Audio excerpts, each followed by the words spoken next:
On vous présente une nouvelle production facile d'implantation et d'entretien pour créer une nouvelle diversité économique et écologique à votre boisé.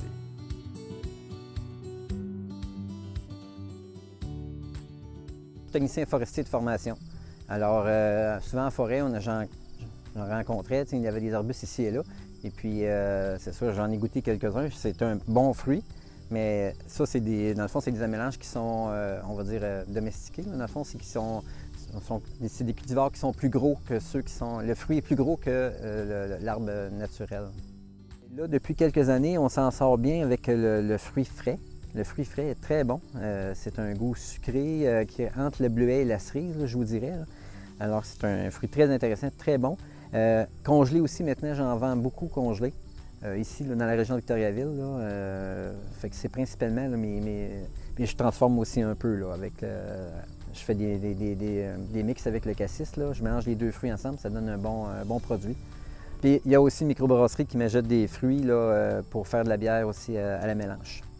La plupart des gens qui viennent s'acheter des fruits comme ça va être pour faire des smoothies le matin ou des boissons, des jus, des tartes aussi. Beaucoup de gens vont les transformer pour ça, dans les muffins, etc. Là, ça s'intègre dans le fond à peu près comme la canneberge ou les autres petits fruits, les bleuets. Ça s'intègre dans à peu près tout. Là, j'ai des restaurateurs aussi, des fois, qui m'en ont demandé. Les autres, ils montaient des sauces avec ça, ils montaient des... En tout cas, c'est très varié. Là, ce sont des cultures pérennes qui, dans le fond, qui peuvent durer plusieurs années, voire 20 ans, 25 ans. L'idéal, c'est de bien travailler ton sol avec une sous-soleuse pour bien aérer ton sol, pour être sûr que les racines descendent profondément, pour aller chercher le plus possible de nutriments, puis de l'eau aussi qui va être disponible. Les premières années, on n'a pas trop besoin de leur toucher, peut-être juste un peu de taille formatif là, pour juste donner un bon port à l'arbuste. Là, je suis rendu à un stade où est-ce qu'il faut que régulièrement, à chaque printemps, avant que les bourgeons commencent à débourrer, il faut absolument là, que je taille pour ratisser aussi la hauteur des arbres, parce que sinon, c'est un arbre qui va venir à 8-10 pieds de haut. Là. Fait que si on veut contrôler, pour être obligé de monter dans une échelle pour cueillir les fruits, bien, il faut contrôler là, la hauteur. Fait que je rabats mes arbres régulièrement. Même des fois, j'enlève une grosse branche qui peut avoir un diamètre là, de peut-être 1,5 pouce. Là.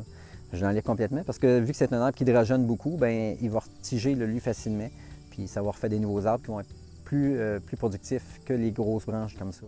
Tâcher le plus possible de contrôler les mauvaises herbes parce que c'est pas long que les mauvaises herbes vont prendre le dessus. Surtout à l'implantation, ça c'est primordial. Vous devez absolument contrôler les mauvaises herbes. Ça c'est sûr. Après ça, c'est tout le temps de vérifier régulièrement les fruits à tous les stades, voir s'il n'y a pas des insectes, s'il n'y a pas des maladies. Un incontournable aussi, c'est que ça prend des filets pour les oiseaux. Ça c'est assuré. Si vous ne mettez pas de filet pour les oiseaux, vous perdez tous vos fruits. Et les oiseaux raffolent de ces fruits-là. Puis aussitôt que les fruits commencent à mûrir, là, un petit peu, là, les oiseaux sont déjà dedans. Fait qu'il faut les mettre avant même que le mûrissement commence. Les fruits ne viennent pas à maturité en même temps. Fait qu'il faut passer régulièrement. Il faut passer une fois, après ça va jusqu'à 3 fois 3 récoltes. Ça se récolte quand même assez bien parce que c'est par grappe. C'est souvent des petites grappes, fait que tu peux tirer sur la grappe. C'est un fruit qui se détériore pas beaucoup non plus. C'est pas un fruit qui va se briser facilement. Fait que, on peut tirer quand même dessus assez vigoureusement puis, pour la récolte, puis ça se fait quand même bien. Là, puis c'est à hauteur, rendu à ce stade-là, là, une dizaine d'années, ils sont à hauteur de poitrine. Fait qu'on se met juste un panier dans le cou, puis on récolte comme ça.